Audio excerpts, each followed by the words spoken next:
Halloween, everyone, and welcome to My Pagan Life with me and my cat Raisin. Did you notice anything new about me? I am wearing my dress. I've taken a few tips from you guys. Flower crown, necklace, which is actually from Iceland, and there's this Icelandic symbol, Norse symbol on it. These are artificial flowers, but I bought them in France, and they work very nicely. They're white, they're practical, they don't get all tangled up in your hair like normal flowers do, and they're easier to work with than normal flowers, so that's what I'm using for the time being. Other than that, I've also made myself this rope. It looks a little bit like maybe a little bit weird, and I've made it myself, so but yeah, I'm pretty proud. I'm just so happy, sort of. I look like a bit of a cosplayer right now, but I feel so alive. But for the sake of peace and quiet, and for the sake of more stability, I intend to make this video inside. I just gotta start off by saying that this wasn't a video that I was planning. At least not in this sense. I've been plotting dates, I've been plotting ideas, I've allowed myself to be inspired by people's video suggestions and ideas. One of the main videos I've been considering recently is a video focusing on the top 5 or 10 or 15 things or whatever that I am usually told as a Wiccan and or Pagan, and that, well, to be blunt, that just takes me off. I thought that would be quite a hilarious video to make. But there is one thing on this list of mine that I just can't wait to talk about. And that is how people are commenting on my videos. Magick? It's Magick! Man, can't even spell magic. If you experience being commented on this in any situation, refer to this video, because that is the point of this video. And so I shall now explain to you guys why Wiccans, Pagans, and witches, or some of them at least, spell the beloved word magic with a K at the end. In truth, I can explain this in many different ways, but I'm going to put it as simple as I possibly can, just for the sake of simplicity so that it's easier to digest. Magic, in the sense of what Wiccans and Pagans and witches practice, is not the same as magic as known to the rest of the world. What I've said just now can be interpreted in many ways, so allow me to specify. There are a lot of things that come to mind when one thinks of magic, and magic, no matter how you look at it, can be a lot of things. But the most common associations people probably have about magic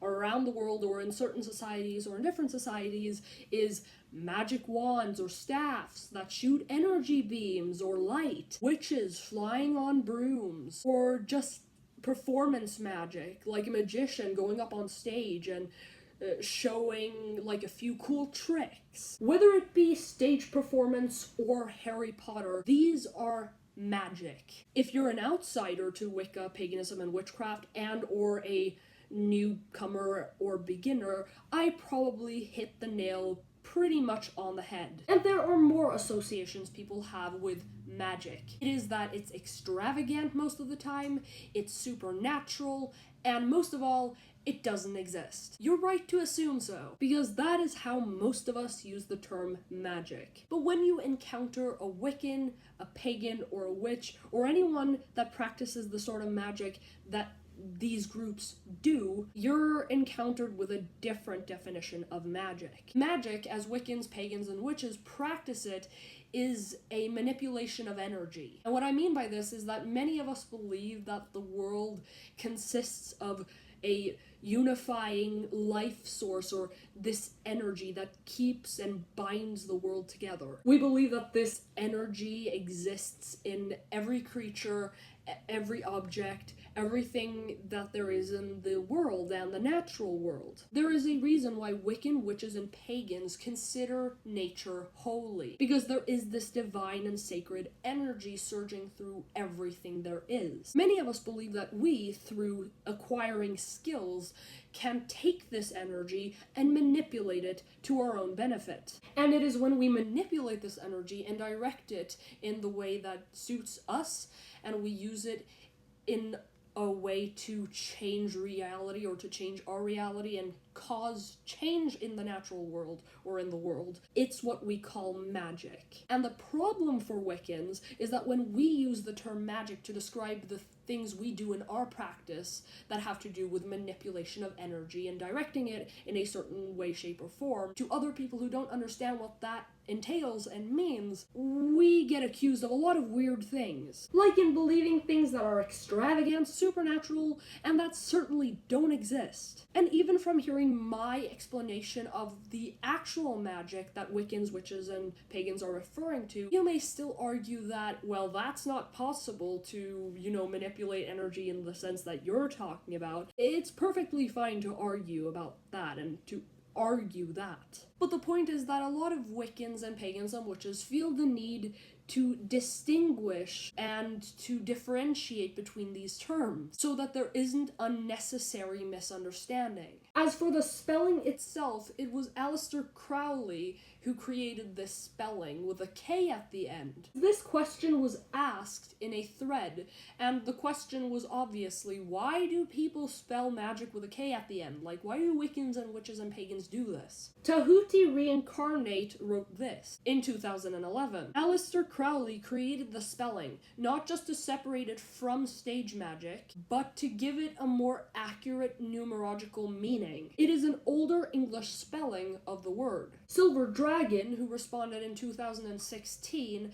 said the following: "In a world where language truly matters, I see distinguishing the message of idea and difference is important. Magic, an art and experimental science, can be related to magic, but only in the regards that magic emphasizes more than just illusions of grandiose thinking, formulation, ideas, and practice." I agree with these things. I believe that language and distinguishing using language is important, and when we Wiccans are using a term that already has a meaning, but has a different meaning to the rest of the world, I think it's our responsibility to distinguish and create our own terms so that we can further explain our ideas and thoughts and concepts so that people don't mix them up. Now granted, that is very ineffective if people don't understand what magic with a K at the end means. But that is what I'm hoping to get across with this video. And I hope people spread this message or spread this video so that we can spread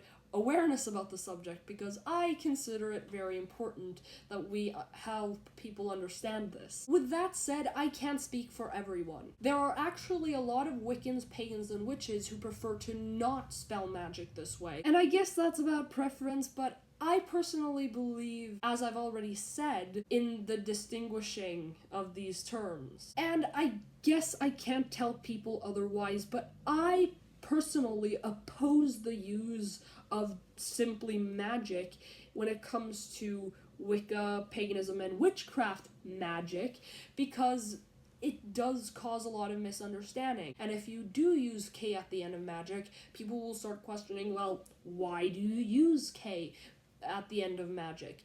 And then it gives you an opportunity to explain to them that there actually is a difference. And for those of you who are not Wiccans, pagans, or witches, or practitioners of the craft or magic, at least you guys know a little bit more about what this is all about. So after watching this video, just promise me one thing. The next time you see a title of any sorts where magic with a K is used, please try to remember that the K is there for a reason. Anyway guys, thank you so much for watching this video. New videos will be coming soon, and I hope you choose to stick around on my pagan life. Blessed be everyone.